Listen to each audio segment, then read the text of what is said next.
lo punya pegang emas yang batangan tuh. Batangan? Iya, atau batangannya mas-mas. Bisa juga, terserah. Itu beda. investasi. Udah beda. Bisa cari duit juga itu, batangan mas-mas.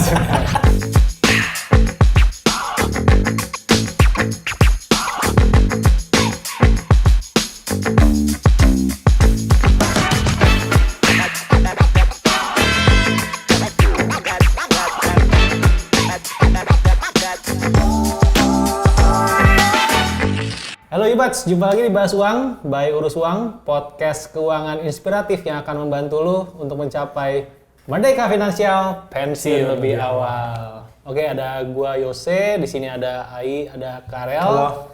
Ya, jadi kita langsung bahas tema. Hari ini kita akan bahas tema soal instrumen investasi. Ya, jadi apa aja sih instrumen investasi di luar sana? Kita coba bahas pros and cons-nya juga nanti ya. Nah, cuman sebelum kita lanjutkan, jangan lupa teman-teman untuk dukung terus channel YouTube ini ya dengan cara like, share, dan subscribe supaya kita bertiga bisa terus lanjut bikin konten-konten yang menarik buat teman-teman semua ya. Dan inspiratif. Pastinya, dan pastinya bermanfaat ya. Ya. Oke, nah ini langsung aja deh gue tanya ke lu deh. Jadi kan gue ini kan punya portofolio saham. Oke. Ya kan? So mostly kan semua portofolio gue itu kan ke saham ya kan. Kirain mostly rugi. Dan mostly rugi. Mostly rugi di saham. Oke, sorry.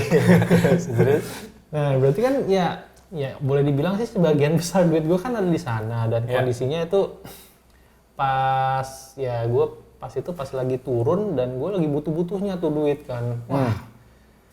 Karena tahu kondisinya masuknya ke saham semua, waduh gue jadi bingung nih pada saat itu. Akhirnya juga untuk sementara lah yang ada kebutuhan untuk sekarang gue tahan-tahanin dulu gitu kan. Nah cuman kayaknya nggak bisa gini terus maksudnya gue perlu ada semacam kayak investasi, kayaknya nggak cuma ke saham doang, dan orang bilang katanya perlu diversifikasi gitu biar betul.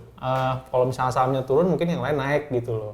Nah itu yang gue mau tanya, sebenarnya gimana sih, ada nggak sih di luar sana instrumen investasi yang bisa kita diversifikasi selain masuk ke saham? Wah, kalau lo tanya gue sih, investasi itu banyak banget ya jenisnya. Jadi kalau mungkin kita itu, kalau lo di saham tadi ya, itu berarti kan 100% lo di financial asset. Ya, pasar Sedangkan modal. Pasar modal. Pasar modal itu sebenarnya produknya udah banyak gitu. Selain financial asset, ada juga yang namanya real asset.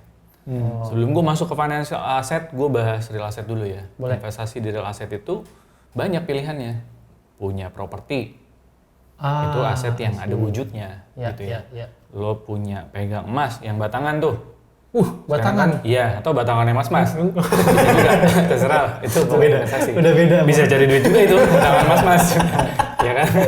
Tinggal gimana aja. Mas tapi batangan. warnanya coklat ya? Warnanya coklat. Ada yang warna emas juga. Udah. Terus ya namanya maksudnya real asset itu sama financial asset, dua-duanya itu sama-sama bermanfaat. Financial asset itu juga ada banyak. Saham adalah salah satunya. Tapi sebenarnya saham itu bagian dari produk pasar modal. Di produk pasar modal itu ada lagi selain saham, namanya obligasi. Obligasi? Iya, sebenarnya ada bonus. tuh. Obligasi ya, bonus. Nah, ada derivatif, ada waran, sebenarnya ada banyak. Cuma itu kalau yang udah berat lah ya pembahasannya. Tapi sekarang saham lo udah punya ya. Nah, berarti kalau lo udah bisa di saham, berarti lo udah tahu cara main saham. Tapi mungkin strateginya aja yang belum tepat atau sesuai. Atau momentumnya juga mungkin bisa tepat. Nanti kita akan bahas terpisah tuh masalah strategi investasi. Topik lainnya itu ya? Topik berikutnya Yubats. Nah, sekarang gue masuk ke obligasi lah ya.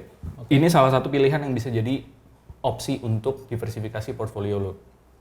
Karena kalau biasanya saham itu fluktuatif, kalau obligasi itu relatif lebih stabil. Karena dia kasih kupon. Kupon itu kayak bunga.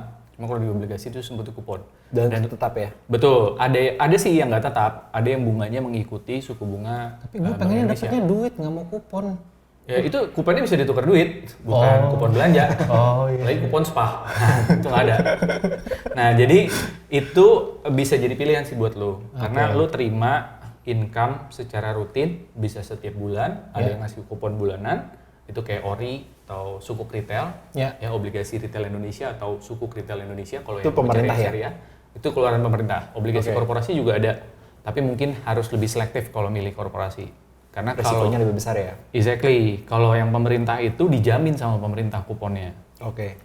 Dan pokoknya juga dijamin ya. Tapi kalau korporasi itu ya tergantung. Kalau korporasinya collapse, worst scenario dia collapse, ya duit yang udah lo pegang, Bisa obligasinya jadi hilang, nggak ada harganya.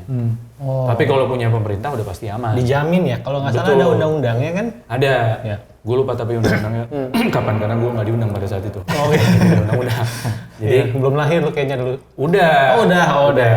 Tahun 85 kalau nggak salah ya. Nah, itu lagi dibikin. Iya lagi dibikin. Iya. Dalam proses. Iya. Baru kepikiran bikin AI nih gitu. Iya, mau gue jelasin prosesnya gimana? Masalah ya. Nah, jadi itu sangat mudah banget. Pasti lu udah tahu lah ya harusnya mungkin, tapi kulitnya aja gue kasih tahu gitu ya. Kalau Ori dan Sukri itu bayar kuponnya bulanan, jadi lu terima. Kayak lu masuk deposito aja gitu. Oh, Tapi oke. kalau deposito kan nggak bisa diperjualbelikan nih. Ya. Jadi ya lu tinggal bikin deposito ke bank. Kalau Ori dan Sukri itu selain lu dapat bunga secara rutin, lu juga dapat ada potensi untuk bisa dapetin kenaikan harga. Dari pokok. Yes. Oke. Misalnya obligasi itu selalu dilepas di harga 100. Tapi nanti seiring waktu misalnya harga obligasinya naik 2% atau 3%, 5%, lu dapat keuntungan itu. Oh, gue Oke, punya double. opsi untuk gue jual tuh. Bisa jual. Bisa dapet langsung cuannya gitu, selisihnya gitu ya. Lu bisa langsung dapat selisihnya. Tapi kalau lu pada saat lu jual berarti otomatis kupon yang lu dapetin, bunga yang lu dapetin setiap bulan itu stop juga. Karena kan lu Mirip kayak tadi yang lu bilang properti dong ya. mirip kayak properti. Properti gue beli, terus gue sewain, gue dapet biaya sewa, tapi at the same time juga harganya meningkat, dapat capital gain kalau gue lepas. Betul. Mirip ya kayak Betul, obligasi. mirip banget tapi less ribet pastinya. Oh iya, nggak ada. Karena kan kalau dokumentasi. properti lu kebayang ya, maksudnya udah harus keluarin biaya buat maintenance dong. Iya, Jualnya kalau juga nggak gampang. Jualnya juga nggak gampang, nggak liquid Ya. gitu ya. Kalau obligasi relatif lebih liquid jauh, dan lu nggak perlu biaya maintenance untuk biaya perbaikan lagi, Ya. bangunannya gitu ya. Ya, ya. Abis dikontrakin biasanya kan adalah kerusakan minor. Itu lo nggak perlu ini lagi gitu. Kalau obligasi itu lebih mudah lah secara simpel. Ya, ya. Nah, Oke. itu obligasi. Terus ketiga ada yang namanya reksadana. Ini Apa lagi tuh? ini lebih less ribet lagi. Oke. Karena maksudnya reksadana itu kan isinya, jadi mungkin gue jelasin ya. Reksadana itu ada 4 kategori. Reksadana itu basically lo taruh duit di manajer investasi Ya. yang profesional, yang dia udah tahu nih caranya beli saham, caranya beli obligasi, caranya masuk ke pasar uang, itu dia udah tahu. Jadi lu serahin ke ahlinya. Ada pengelolaannya ya. Ada pengelolanya yang udah tahu harus ngapain. Kalau kayak lu main saham gini kan, lu bisa jadi beli saham di waktu yang salah, walaupun sahamnya udah tepat. Kita jadi pengelola sendiri. Betul, dan ya. lu kan harus selektif tuh dalam memilih saham. Saham ada 700-an sekarang di Bursa Efek Indonesia. Kalau seandainya lu salah pilih, ya bisa jadi lu nyangkut. Mungkin itu yang terjadi sama lu sekarang. Oke. Nah, sebenarnya bisa nggak nyangkut? Bisa nggak sih? Bisa sebenarnya. Cuma caranya ya lu harus rajin-rajin melakukan analisa perusahaan mana yang layak dibeli. Ya. Yang untungnya potensinya bisa gede gitu. Bahas juga tuh kalau bisa. Nanti akan kita bahas pada topik saat di berikutnya. strategi investasi. Cuma siap. kan ini sekarang gue lagi ngasih saran ke lu tentang produk investasi secara luarnya dulu nih. Ya. Nah kalau reksadana itu lu bebas dari semua masalah-masalah yang tadi kita sebutin. Karena reksadana itu udah dikelola secara profesional manajer investasi, dia yang pilih sahamnya. Saham apa yang harus dibeli, kapan harus dibeli dan kapan harus dijual, kapan harus take profit segala macam. Pokoknya lo tinggal hitung aja harian nilai aktiva bersihnya, lo beli 1 unitnya di harga berapa, tinggal lo pantau deh. Jadi lo bebas repot. Nah, Oke. reksadana itu ada 4 tadi yang seperti gue bilang di awal. Yang pertama ada reksadana pasar uang. Ya. Taruhnya di mana? Taruhnya di instrumen-instrumen pasar uang. Nah, Deposito. instrumen pasar uang betul, deposito. Nah, terus kedua ada obligasi pendapatan tetap. Jangan salah namanya ya, obligasi namanya pendapatan tetap. Tapi bukan berarti dia ngasih pendapatan yang tetap setiap bulannya. Kalau atau gitu tahunnya. ganti dong namanya. Udah tahu salah. Karena bukan gue yang bikin, yang marah gue. Gitu ya. Jadi kalau pendapatan tetap itu berdasarkan reksadana itu berdasarkan underlying atau produk yang diinvestasikan sama reksadana itu. Karena reksadana pendapatan tetap ini isinya obligasi, Ya. dan obligasi itu kan memang memberikan pendapatan tetap Ya. dari sisi kuponnya. Ah. Tapi kan ada kenaikan harganya tadi, jadi naik turun. Itu yang bikin jadi pendapatannya nggak tetap.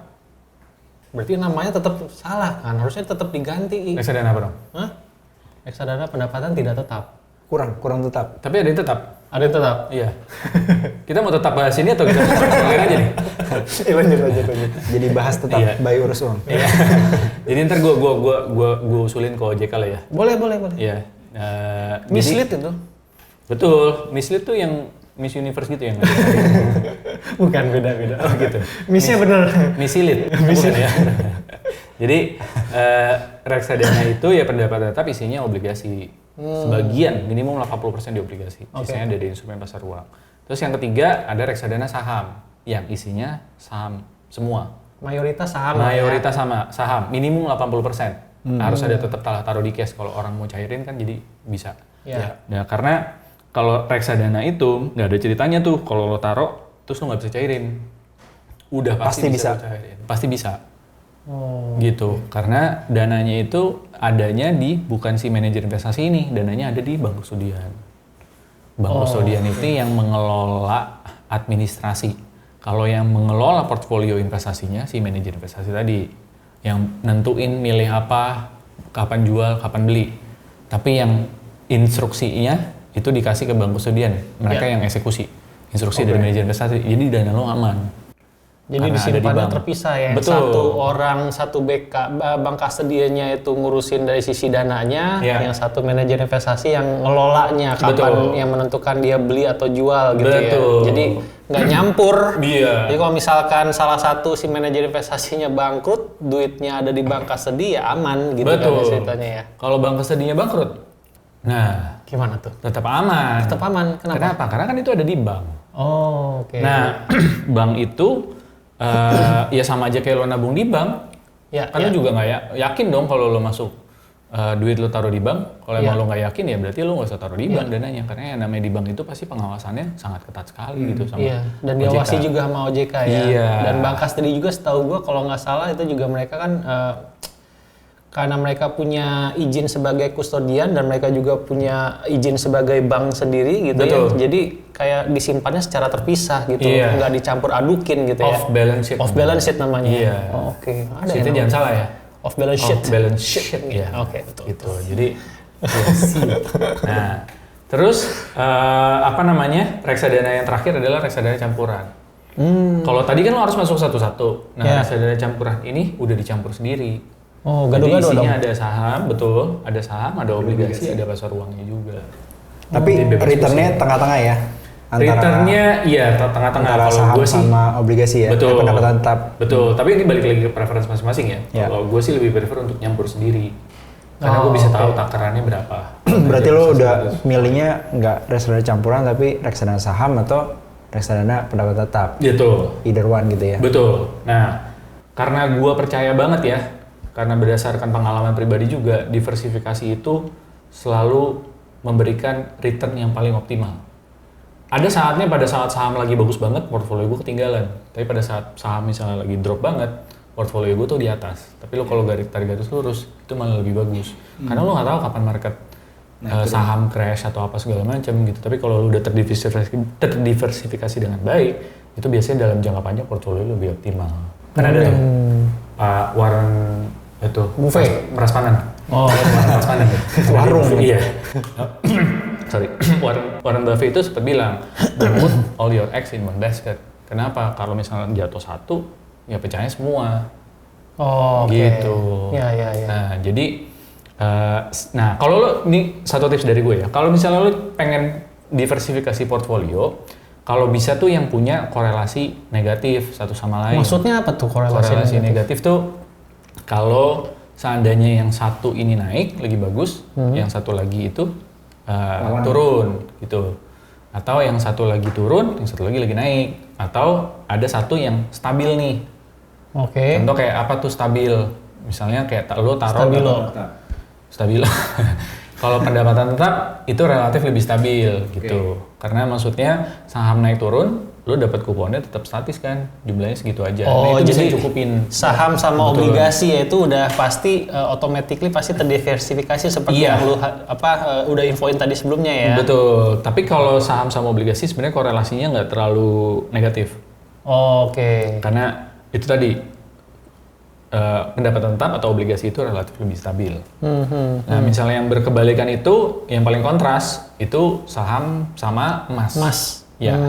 Oke. Kenapa tuh? Karena kalau saham itu biasanya bagus pada saat pertumbuhan ekonomi lagi tinggi.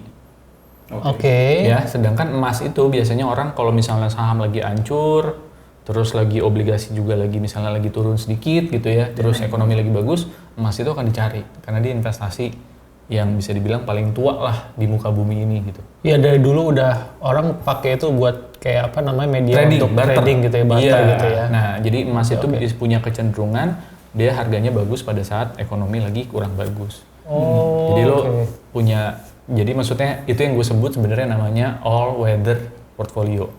Untuk semua cuaca, portfolio itu udah mantep. Mau lagi turun, mau lagi naik, selalu ada instrumen investasi lo yang kasih return. Nah, terus bedanya sama emas fisik sama emas digital apa I? Nah, itu tuh emas digital tuh sebenarnya bikin lo jadi lebih mudah untuk investasi emas. Kenapa? Karena lo bisa transaksi di mana aja dan kapan aja. Sedangkan kalau emas fisik itu kan lo harus simpennya di brankas. Kalau lo tinggal jauh-jauh, was-was gitu kan. Kalau enggak lo taruh di safe deposit box, kena biaya lagi. Kalau lo bikin SDB di bank gitu kan. Jadi kalau itu nawarin kemudahan dari sisi pada saat harganya naik, lo bisa jual saat itu juga. Tanpa lo harus, lo harus taruh simpen di mana-mana fisiknya. Gitu sih. Oke. Jadi diversifikasi tadi itu salah satu yang contoh realnya ya. Betul. Kita punya, misalkan gue punya saham gitu ya. Tapi di satu sisi gue juga punya obligasi sama emas gitu ya. Itu diversifikasi udah paling bagus gitu ya. Nah, cuman gue mau nanya lagi nih, maksudnya yang lagi happening sekarang kan kripto, gitu. Gue tahu nih pasti. Betul, kripto, betul. Nah, sebenarnya gimana nih? Apakah kripto ini bisa gue jadiin salah satu instrumen investasi buat diversifikasi juga? Terus kalau gue lihat juga faktornya juga kayaknya agak berbeda ya, kayak kalau lu investasi ke saham ya. Betul, sangat berbeda sekali. Gimana tuh menurut lu? Sekarang itu investor kripto, buat yang masih nyangkut di kripto, mohon bersabar. Kalau nggak bisa sabar ya ikhlas gitu ya. Kita ngomong sama diri sendiri juga ya. Iya, karena gue udah tapi ikhlas. Udah terlalu dalam di cut loss gitu. Tapi karena memang maksud gue gini ya, kalau kripto itu resikonya memang lebih besar. Tapi menurut gue itu akan jadi potensi instrumen investasi yang bagus di masa depan. Cuma masalahnya, kendalanya adalah kripto itu susah milihnya. Karena kan kalau lo milih saham, lo tinggal perhatiin nih, fundamental perusahaannya bagus, laporan keuangan segala macam. Kripto itu yang bisa lo analisa adalah misinya dari si kripto itu, si foundernya nyiptain token itu. Nah itu kan rada susah ya. Tapi ya maksudnya kejadian aja kayak kemarin yang Luna itu. Terra Luna ya? Terra Luna sampai turun ke situ. Padahal misinya bagus. Foundernya juga mau bertanggung jawab. Tapi karena permintaan pasar untuk jual terlalu hebat, sampainya nggak bisa ngangkat lagi gitu. Jadi maksud gue untuk kripto itu, make sure lo hanya masuk ke koin-koin tertentu yang memang pertama, market cap-nya gede. Orang yang punya udah gede banget nih. Contohnya ya kayak apa sih? Yang stable coins, yang ada dua sih. Kalau gue ya, gue sih pilih yang Bitcoin sama Ethereum. Karena Ethereum itu mother of all crypto, banyak yang pakai jaringannya dia. Bitcoin ya itu udah di mana-mana, investor yang profesional pun juga banyak yang main kripto. Tapi sisanya boleh aja taruh, tapi lo harus sangat-sangat selektif untuk memilih. Itu tujuannya apa? Porsinya juga dijaga juga kali ya. Betul, lo lihat supply-nya apakah banyak. Biasanya itu kan kalau udah supply kebanyakan, si founder itu suka burn. Istilahnya tuh burn itu dibakar untuk mengurangi supply, tujuannya supaya menstabilkan harga. Itu yang terjadi kemarin di Luna, tapi nggak berhasil. Gitu. Jadi kripto boleh lah, tapi dikit aja lah, jangan banyak-banyak gitu. Iya, lagian maksudnya buat orang-orang yang baru belajar juga kali ya, kalau misalnya kayak kripto kayaknya perlu waktu dulu lah ya, maksudnya untuk tahu dulu kondisinya kayak gimana. Ya, untuk sementara kita diversifikasinya ke instrumen investasi yang udah jelas-jelas aja deh, yang ada di depan mata ya, kayak saham, obligasi, reksadana, emas tadi gitu kan. Kalau mau kripto pun mau masuk, mau coba diversifikasi, boleh deh sedikit-sedikit. Tapi jangan semua mayoritas punya porto kita masuk ke sana gitu. Nanti kayak lu kan turun berapa tuh? 80% ada? Nggak nyampe. Ada yang 80%, tapi total semuanya dikit. 40% lah. Lumayan ya. Lumayan juga sih. Tapi untungnya gue masih ada saham yang naiknya lebih dari itu, jadi masih ketutup. Ya itu keuntungan diversifikasi. Dan dikit juga kan. Dikit di juga. kripto. Ya. Nggak berani banyak-banyak. Ya adalah 5M gue taruh di kripto. Banyak Ember, juga ya. Ember. Dolar Zimbabwe. Bapak-bapak. Iya. Oke, Rel, menurut lu Rel, kalau misalkan sekarang nih, kan misalnya kita udah tahu nih ya, diversifikasi yang tepat itu seperti apa. Kalau dari lu sendiri sekarang so far udah ngelakuin diversifikasi itu belum sih selama lu investasi? Sejauh ini sih udah ya. Sejauh ini udah Jadi ya? maksudnya profil resiko gue memang lumayan agresif. Jadi Bener, emang lu agresif memang sih orangnya. mirip kayak lu. Temperamen lagi? Bukan. Oh. Ini profil resiko. Oh, profil resiko ya, bukan. investasi. Oh iya. Kalau itu beda lagi. Ntar kita bahas juga kali ya. Iya, lu lihat aja nih tatonya. Preman. Jadi mirip kayak lu sama Ai juga. Gue kira rata-rata kita hampir sama lah ya, agresif. Jadi kebanyakan portfolionya tuh di saham. Iya. Gitu. Di atas 50% biasanya udah di saham. Ya. Nah, sama, gue juga di situ. Sisanya gue masukin di obligasi. Oh, oke. Gitu. Iya. Tapi di obligasi juga gue nggak gitu banyak. Nggak banyak ya. Untuk dana darurat, gue taruh di deposito. Oke, siap. Gitu. Ya, Tapi ya. mostly masih di saham sih. Betul. Karena ya untuk ukuran gue tuh, gue masih bisa handle naik turunnya gitu. Iya. Kalau di kripto sama kayak AI, mungkin gue porsinya lebih dikit daripada AI karena Iya. naik Betul, turunnya betul. tuh luar biasa ekstrim ya. Betul, Iya, ekstrim. iya. Ya, walaupun udah sempet di zamannya tahun 2021 Soeharto. kali ya. Soeharto. Oh bukan. 2021. Itu kan naiknya gila-gilaan. Iya. Bisa hampir 100% Ribuan persen lah Ada yang ribuan malah. kalau di stablecoin. Oh, stablecoin sih ya. Iya. Benar. Dan itu didiamin aja, gue nggak tahu cara mainnya. Jadi naik udah bagus deh. 2002 crash gila-gilaan. Sekarang tinggal setengah. Ya. Iya. Jadi ya udah sih diversifikasi. Itu jadi pengalaman lah ya. Iya, jadi pengalaman sih, betul. Soalnya biar kita bisa juga tahu kondisinya ya. Betul. Ketika pernah ngerasain sendiri, punya pengalaman, jadi tahu gitu Iya. ke depannya. Oke, Ya. thank you banget nih Ai untuk Thank informasi ya soal terkait dengan instrumen investasi. Jadi ya setidaknya buat ngebantu gue juga, jadi pelajaran nih. Jangan masuk ke saham semua. Jadi kita punya porsinya juga untuk kita diversifikasi investasi, nggak hanya saham, tapi Betul. bisa juga masuk ke reksadana, obligasi dan emas gitu kan. Dan bahkan kalau misalkan emang kita punya duit berlebih, kita coba masuk ke properti juga bisa. Gitu ya. Iya, Oke. itu. Ya udah. Itu teman-teman Yubers di sini kalau misalkan punya pengalaman investasi ya coba di-share di kolom komen. Kalau misalkan teman-teman kira-kira teman-teman selain investasi yang kita bahas di sini ada apa lagi sih investasinya supaya kita bisa belajar juga ya. Oke. Nah, segitu aja teman-teman. Terima kasih buat partisipasi teman-teman semua. Terus dukung channel ini. Jangan lupa teman-teman untuk like, share dan subscribe. Dan jangan lupa kita juga punya media sosial dari Instagram, TikTok, dan Twitter @urusuang. Jangan lupa teman-teman follow ya. Yes. Oke, sama segitu aja. Thanks for watching. Bye. Bye-bye. Halo Yubats, kita bertiga adalah co-founder dari Urus Uang. Urus Uang sendiri memiliki visi untuk meningkatkan literasi keuangan masyarakat supaya Merdeka finansial, pensiun lebih awal. Semoga bermanfaat. mantap. Bye. Bye.